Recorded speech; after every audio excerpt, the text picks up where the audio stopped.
大家好，2020年12月11日第5部视频。香塘村强拆这个事情现在闹得沸沸扬扬，可以说不仅国内民众知道，现在已经远播到海外，全球很多人都在关注这个事情。关注中国政府没有契约精神，关注中国政府把自己内部管理出现的错误已经给人家发了证，而食言撕毁证不承认，然后进行强拆。理由呢，就是非法建筑要还绿水青山，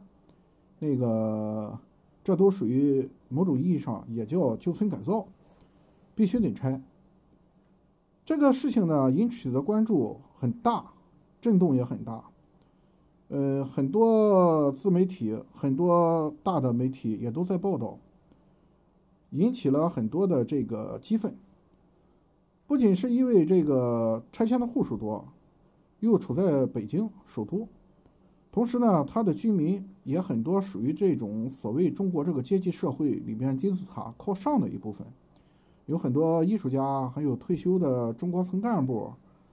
及其家属在那住，也算是有些头脸的人。按说他们的社会影响力大，他们的话语权强一些，他们也更多的是跟随中共政权一起拥护这个政权的一些人。那为什么还要拆？而且现在国际关注，像有的业主在美国已经到中国驻美国大使馆去请愿去抗议，甚至到美国政府去请愿，希望能引起国际社会，引起美国政府对这个事情的关注，对中国施以压力，想通过这种方式来解决。也有村民在积极的抗争，虽然不能说是与死相搏吧，但是也确实是做了一些抗争。那为什么悍拆呢？关注这么大，也民愤很大。那你关注大，你能大过香港吗？你民愤大，你能有香港800-900万人的这个民愤大吗？你这村民处在社会相对高层的一个位置，你能高过东方明珠、国际金融中心、香港的市民影响力大，所处的阶层更高一些吗？当然，我这个说法也不妥当，人人都是平等的。但在中国这个阶级社会，以中共的眼光来看，他是把人分成3、6、9等的。香港都可以打碎，因为不允许有不同的声音，因为不允许在中共之下有这么形成一个人权、民主、自由，不听中共特权阶级的这么一个根据地，这么一个亮点。如果香港不听中共的，全国有样学样，那还了得？朕的江山不就完了吗？所以中共特权阶级是不会允许的香港存在这种情况，所以必须打烂。在香塘村有一些民众进行反抗，是力度远远不如香港，也不如南方很多村镇反抗当地暴政的那种激烈程度。但这不是一个决定因素，并不是说你反抗再强，这个事情就能结束。我仔细思考了一下，它深层次的原因要放在中国整个社会和最近的经济大背景下来看这个问题。这些村民现在已经有的被强拆了，有很多村民马上就要面对露宿街头、饱尝冬日凉风的这种凄惨境遇。有的村民在呐喊，面对乌乌压压、黑漆漆的一片，公安、城管还有叫来的所谓穿着制服的保安，就黑保安，就是中共纠集的这种黑社会、地痞流氓。听说还有一些是无业青年，甚至有很多大学生刚刚毕业的学生也穿上跟着一起来壮声势。有的村民就对着这一群全副武装的黑压压的一片黑衣人说：“你们把对敌人的这个态度来对我们，我们是人民，我们是拥护共产党的。其实呢，他说这个话还真说对了，这帮人就是拿你们当敌人，就是要对敌人一样来对你。为什么？因为在此时此刻中国的这个经济状况跟前，你们就是敌人。怎么讲？中国现在经济早就有顽疾，习近平上台之后又能力有限，再加速把中国往左倾方向带，全国有点文革的样子，国进民退，企业凋零，经济下滑，再加上疫情，再加上洪水，再加上全球制裁与脱钩，房地产已经快撑不住了，中国经济也快撑不住了。放到这个大背景下，应该了解了吧？你就是敌人，为什么呢？香塘村严格意义上来讲，它应该就是一个旧村改造。这个由它的出身大家看得很清楚，它就是村里和乡县，当时的县就是昌平，一起来搞的这么一个旅游开发也好，叫什么也好，就是一个旧村改造项目。这个旧村改造项目呢，只不过当时出面的领导呢级别比较高，然后以土地局啊各方面就给办了证了。后来的有一些没办，但是相当部分是办了证的。在中共高层眼里面呢，他呢，你办了证也是一个旧村改造，你也没有走这个土地招拍挂，没有走这个甚至比较差一点的叫协议出让土地，这两种手续都没有走，是你下面基层政府私自做的，是那个人可以抓起来，是老百姓是无辜的，但是这个香塘必须拆，为什么？而且闹的动静越大越得拆，为什么？因为中国现在经济不行，房地产更是倒不得，房地产必须得往后撑，有证的房地产必须得往后撑，撑到什么时候呢？撑到数字货币出台，然后买卖房地产必须得通过数字货币进行，同时数字货币对你的进行全面监控，国门关得紧紧的，把各方面的工作做足之后，房地产到那时候可以稍微松一松气。而且现在其实也不用松气，二手房也控得紧紧的，一手房也是受窗口指导，不是开发商的市场行为，你做出来想卖多少钱，首先开盘之前你得问这个叫城建，得问这个房屋管理局，他们给你个指导价格，你可以才可以卖，降价涨价都你说了不算。这时候一盘大棋下得很好，各方面都没有问题，但是有一个问题，就是快撑不下去了。还有一个问题就是有这么一个房子，它破坏这个大局。什么房子呢？就是不受房管局控制的，在体制外的一套房子，一种房子，那就是旧村改造。旧村改造在中国占的比例非常非常的大，在每一座城市的周边都有这种旧村改造，几乎都在城乡结合部，都是随着城市扩展，过去的郊区村委把一些土地集体用地自己开发，也不通过这个，也不交税，也不通过这个房管局认可备案，然后呢私自就卖。形式呢有像香塘这样的文化旅游的，有的呢是搞这个什么村民安居的，因为原来旧村改造也是中共政权政府也是有文件的，什么文件呢？什么政策呢？就是要合理安置村民，改造村民的居住环境，有好几个这种文件，所以打着这个文件撑腰呢，旧村改造是如火如荼，燃遍全国。即使是在上海，在深圳、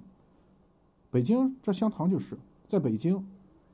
在广州都有旧村改造，而且以前在南方很多旧村改造拆迁的时候，这个要费很大的财力才行。如果你不给补偿，村民就闹；如果要是都给补偿，那付出的代价非常非常大。拆这一片村子，几十亿、几百亿的成本，就是为了补偿这些旧村改造村民的拆迁成本非常的高。据说深圳有1/3的实际住房都属于旧村改造，都没有证。这个呢，严重触动了中国房地产市场的安危，严重触动了中共政权的生死存亡。因为如果中国房地产不行，会带来金融风险，直接影响中共的执政安危。那你说现在他拆你是不是敌我矛盾？真的就是敌我矛盾。香堂闹得太大是坏事，对中共政权来说，但是呢也是好事。他是希望呢所有旧村改造、住旧村改造的人和打算买旧村改造的人都知道这个事儿，希望全中国人都知道这个事儿，让你以后不敢去买这种旧村改造的房子，让你住在这种房子里的人呢不踏实不踏心，让你们都把你们像赶羊一样赶到哪里呢？去买一手房，去买二手房，特别是去买积压在大量开发商手里的这种一手房，这种库存，好给中共政权拖住这个马上就要倒塌的楼市，马上就要崩溃的金融经济。同时还防范这些旧村改造以低价再来买卖，冲击它的这个房产市场。毕竟这么多年了，很多人住的也很踏实，在旧村改造里，价格低，甚至质量比很多大开发商的还要好。据一些朋友说，很多旧村改造那个墙就比开发商要做的厚，做的扎实，用的钢筋水泥浇灌的也格外用心，真的是质量没得说。那这样你又质量好，你又低价的一个旧村改造存在于市场，你们还能自由买卖，二手房也好，新房也好，既不交税，还不受我调控的指挥，我也没法对你这价格进行窗口指导，买房人的资格、卖房人的资格我也没法进行指导，也没法进行行政调控。这是一颗炸弹，而且我不得力，这个炸弹呢还能炸到我党国的房产市场的这个大业，炸到我这个房产所引来的金融危机、金融安危，这种必须得把它灭掉。所以中共希望全国人都知道，当然他也不希望闹得动静太大，引起国际的关注，因为这某种意义上，他某个角度来讲，他就是侵犯个人私产、侵犯人权，甚至好多行为在这个过程之中充满了罪恶，是犯罪。所以呢，他希望你能知道，引起恐慌，给你警钟，但是不要让太多的人知道，国际上的人知道，给他压力。知道了之后，香堂村这个例子摆在这儿，看了吗？北京的旧村改造，看了吗？住的也都是些有些头脸的人，说拆就给你拆了。形成这种心理威慑之后，我估计后面就会形成全国范围的大拆旧村改造、大拆违法建筑的这个浪潮。他到时候不会说旧村改造，他会说叫拆违。放心，会有铺天盖地的拆违会卷起来。只要把拆违进行下去，不受控制的房源没有了，被拆走的这些人你还得找地方住。你有钱你就再买我的商品房，拖我的房市；你没钱你就去租房，拖我的租赁市场，变相拖我的房市。没买的你们看清了这个结局，要再买，即使还有漏网的，即使还有新开发的，你也不要去买，这就是流离失所，就是你买旧村改造的下场。我觉着刚才那个业主问这批黑保安，问这些警察，你们怎么拿对敌人的手段来对待我们？我们是人民，我们拥护共产党。对了，倒过头来大家就清楚了，就是拿你们是当做敌人，因为你们的住在这儿，舒舒服服低成本的住在这儿，就是动了中共房产的奶酪，你就是要引起他的金融风险，你现在此时此刻就是中共的敌人，哪怕你是什么艺术家，哪怕你是什么党员老兵，现在就是要对敌人一样对待你们，毫不客气，一点都不手软。所以以前我的很多节目也说过，大家不要做那种事不关己高高挂起的人。今天因为这个事情影响中共政权，他会打击张三，明天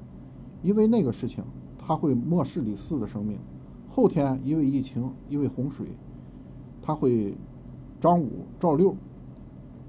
好像每一部分人都只是全国1%、0.几的这么一部分人口，你好像始终不在这0.几、0.1里面，你始终在大多数里面事不关己高高挂起。但是中共政权邪恶无处不在，你早晚会进入他的视野，你不知道你在哪一个方面就会遭受他的铁拳痛击。香塘村背后，这是我的一个思考，我想香塘村一定会被拆的，哪怕现在闹出一些人命，也一定会被拆的，因为它就是中共即将掀起的保卫房地产而进行的拆除旧村改造的一个行动的标杆和先锋。好了，拜拜。